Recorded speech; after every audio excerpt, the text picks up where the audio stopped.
Hello students, in this session we are going to start the chapter number 13, that is respiration and energy transfer. Now respiration is a catabolic process in which complex organic substrates are oxidized into simple form to release energy, and this released energy is used for the synthesis of ATP molecules, and ATP molecules are used as a source of energy for different metabolic processes occurring in the cell. So ATP formation occurs by different processes. The first one is called as photophosphorylation, and it occurs in photosynthesis. Now photophosphorylation means in presence of light, ADP combines with inorganic phosphate and it will produce ATP molecule. The next process of formation of ATP is called as substrate level phosphorylation. So in substrate level phosphorylation, ADP means adenosine diphosphate, combines with phosphate group which is obtained from a substrate. Such process is called as substrate level phosphorylation. Then the next process is called as oxidative phosphorylation.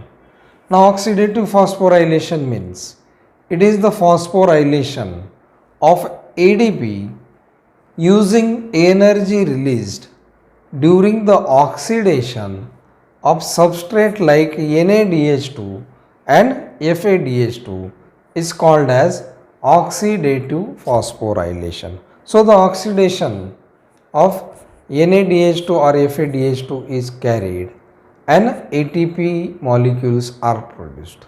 Such process is called as oxidative phosphorylation. Then respiration. Now respiration is of, or the respiration occurring in human being is of three types. The first one is called as external respiration. Now external respiration means it occurs through the nasal cavity.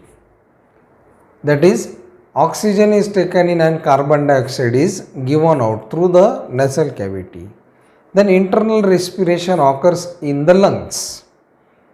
Inside the lungs, the oxygen is absorbed by the lungs and it is transferred to the cells through blood, and carbon dioxide from these cells with the help of blood comes into the lungs and it is thrown out or it is exhaled. Then the next one is cellular respiration.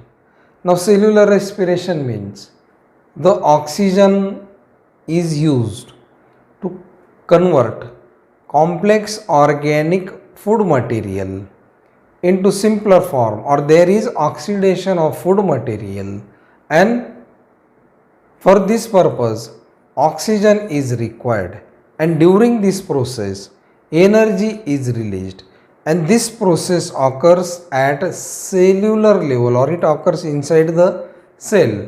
Hence it is called as cellular respiration. Now cellular respiration is of two types. The first one is aerobic respiration and the second one is anaerobic respiration.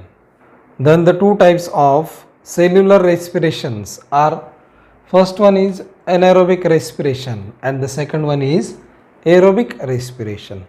Now anaerobic respiration means in this process complex organic substrate or food material are broken down into simple form in absence of oxygen and energy is released. So such type of respiration is also called as fermentation. Then the second type of cellular respiration is called as aerobic respiration. In aerobic respiration, complex organic substrate or complex organic food is broken down into simple form with the help of oxygen and energy is released. Such type of respiration in which free or molecular oxygen is used for the oxidation of food into simpler form is called as aerobic respiration. Now first we will see regarding aerobic respiration. Now aerobic respiration is a process in which complex organic food or organic substrate is oxidized or broken down into simple form with the help of oxygen. Now the cellular respiration, that is aerobic respiration, occurs in a cell organelle called as mitochondrion. Now mitochondrion are self-duplicating cell organelles and these are found in eukaryotic organisms or eukaryotic cell, while they are absent in prokaryotic organism. So aerobic respiration occurs with the help of mitochondrion, and mitochondrion is also called as powerhouse of the cell. Now mitochondrion is somewhat oval or spherical in shape and it shows two membranes, outer membrane and inner membrane is thrown into finger like projection or it is folded, and these finger like projections are called as cristae. Then on this cristae, number of particles called as F1 particles. So here we can see these are the F1 particles, or these are also called as oxysomes. Then inside the mitochondria, matrix is present, and inside this matrix 70S type of ribosomes are present. Similarly, mitochondrion shows presence of small circular DNA. Here we can see the structure of F1 particle or oxysome. Now it shows presence of a spherical head, then stalk and base.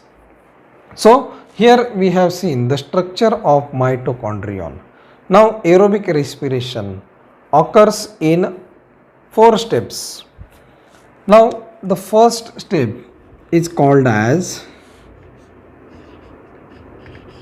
glycolysis, and this step is common in both aerobic as well as anaerobic respiration, as this step occurs inside the cytoplasm of the cell. And the second step in aerobic respiration is called as link reaction,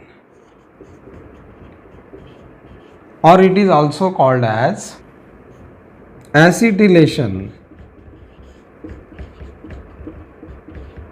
of pyruvate.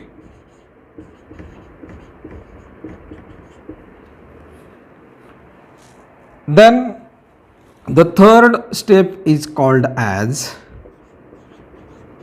Krebs cycle.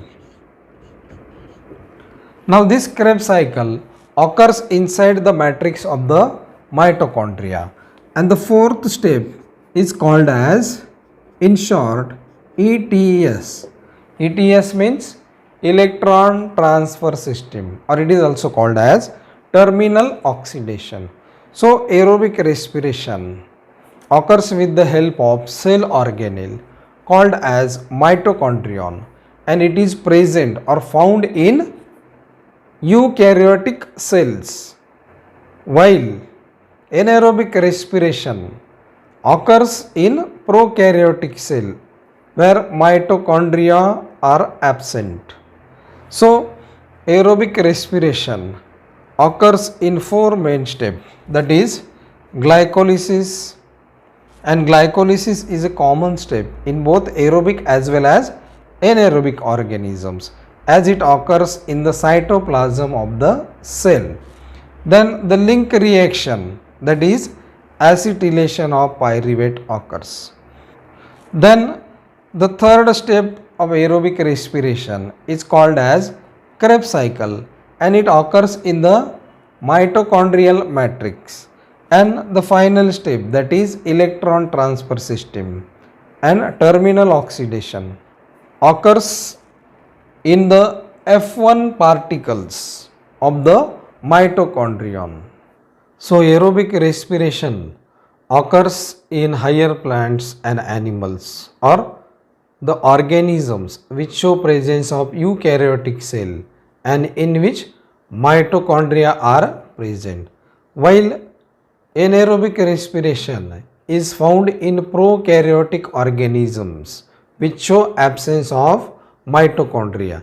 Now prokaryotic organisms like bacteria show the occurrence of anaerobic respiration. And in anaerobic respiration, as there is incomplete oxidation of food material in absence of oxygen, energy released is less as compared to that of aerobic respiration. As in aerobic respiration, there is complete oxidation of food material or organic substrate with the help of oxygen. The energy released is more as compared to that of anaerobic respiration. So aerobic respiration occurs in 4 steps, while the glycolysis is the only common step found in aerobic as well as anaerobic respiration.